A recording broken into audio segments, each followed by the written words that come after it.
烏托配合物理治療是最佳的髖骨性關節炎之保守療法。常見髖關節疾病有髖骨性關節炎，其病徵包括髖關節疼痛、痛楚並會放射至膝內側，甚至關節僵硬，例如病人難以自己穿襪子。由於關節疼痛僵硬，令病人缺乏活動意欲，導致肌肉萎縮，使患處進一步惡化。此外，髖骨性關節炎可引發腰椎勞損。由於關節疼痛僵硬導致病人跛行，長期便會加速腰椎退化。由於關節僵硬，病人執嘢時不能伸屈髖關節，變相需要彎曲腰椎。長期跛行和彎腰會勞損腰部，加速腰椎退化。如果你喜歡我們的影片，請訂閱我們的頻道，裏面有大量烏托解決骨科疾病嘅 3D 動畫影片，幫助你解決常見關節毛病。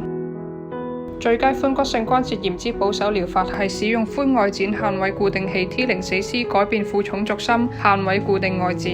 其原理包括以下兩點：一、利用外展矯力轉移負重軸心，即轉移去一個平滑正常嘅關節表面，從而減壓緩痛及避免惡化；二、利用微調拉繩器可加強外旋力，進一步轉移軸心。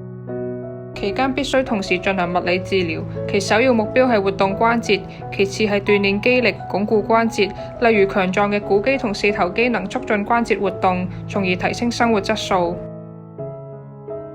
於鍛煉期間必須佩戴髖外展限位固定器 T04C 轉移負重軸心，減少患處壓痛，使活動更有自信。以下係3個髖骨性關節炎鍛煉：一、走路活動關節15分鐘。2、微蹲鍛煉10分鐘。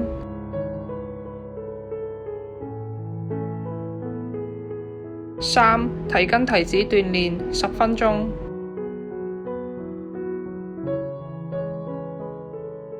總結：烏托同物理治療之合作模式如下：佩戴烏托能轉移負重軸心，緩解壓痛，同時病人避免食非類固醇止痛藥，減少腎胃損傷。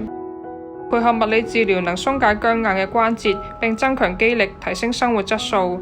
兩者合併能減輕病人嘅痛苦，並可延長或減少做手術之概率，合作共贏。有興趣者可預約到本公司免費測試佩戴後即時減痛效果。請看下一部影片，並訂閱、點讚、轉發，幫助別人。